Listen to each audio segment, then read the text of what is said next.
பாட்டாளி மக்கள் கட்சிக்குள் பாமக நிறுவனர் மருத்துவர் ராமதாசுக்கும் அன்புமணி ராமதாசுக்கும் இடையே உட்கட்சி மோதல் ஏற்பட்டு இருவரும் தனித்தனி அணியாக செயல்பட்டு வரும் நிலையில்தான் கடந்த 17ஆம் தேதி விழுப்புரம் மாவட்டம் வானூர் அருகே உள்ள பட்டானூரில் ஒரு நடைபெற்ற பாமக சிறப்பு பொதுக்குழு கூட்டத்தில் தான் அன்புமணி ராமதாஸ் மீது 16 குற்றச்சாட்டுகள் அந்த ஒழுங்கு நடவடிக்கை குழு வைத்தனர். குறிப்பாக பாமக நிறுவனர் வீட்டில் ஒட்டு கேட்கறி வைத்தது, 40 முறை ஐயாவிடம் பேசினேன் என்று பொய்யாக சொல்லியதாகவும், மேலும் இவரிடம் அனுமதி பெறாமல் உரிமை மீட்பு பயணம், கூட்டங்கள் நடத்தியது உள்ளிட்ட அடுக்கடுக்கான 16 குற்றச்சாட்டுகளை அன்புமணி மீது வைத்து அந்த ஒழுங்கு நடவடிக்கை குழு கூட்டம் தைலாபுரத்தில் நடைபெற்று கடந்த 19ஆம் தேதி விளக்கம் கேட்டு அன்புமணி ராமதாஸுக்கு நோட்டீஸ் அனுப்பப்பட்டது. அதாவது அவருடைய சென்னையில் உள்ள 2 வீட்டு முகவரிக்கு, அதாவது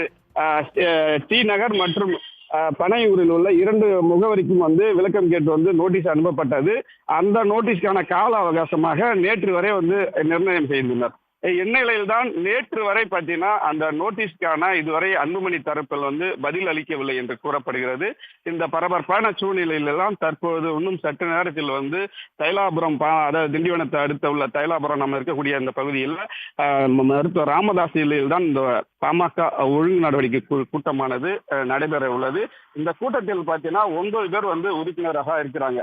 அதாவது பாமக தலைமை நிலை செயலாளர் அன்பழகன், சேலம் மேற்கு சட்டமன்ற உறுப்பினர் அருள் மற்றும் தஞ்சை மாவட்ட செயலாளர் மா.க. ஸ்டாலின், முன்னாள் எம்பி துரை மற்றும் சதாசிவம், நெடுங்கீரன், பானுமதி சத்தியமூர்த்தி, திருமலை குமாரசாமி மற்றும் பரந்தாமன், இந்த 9 பேர் தான் அந்த குழுவில் இருக்காங்க. அந்த குழு கூட்டம் இன்னும் சற்று நேரத்தில் தொடங்க உள்ள நிலையில தற்போது குழு உறுப்பினர்கள் பார்த்தீங்கன்னா அருள் எம்எல்ஏ மற்றும் தஞ்சை மாவட்ட செயலாளர் மா.க. ஸ்டாலின், முன்னாள் எம்பி துரை மற்றும் பானுமதி சத்தியமூர்த்தி ஆகிய 4 பேர் தற்போது வந்திருக்காங்க.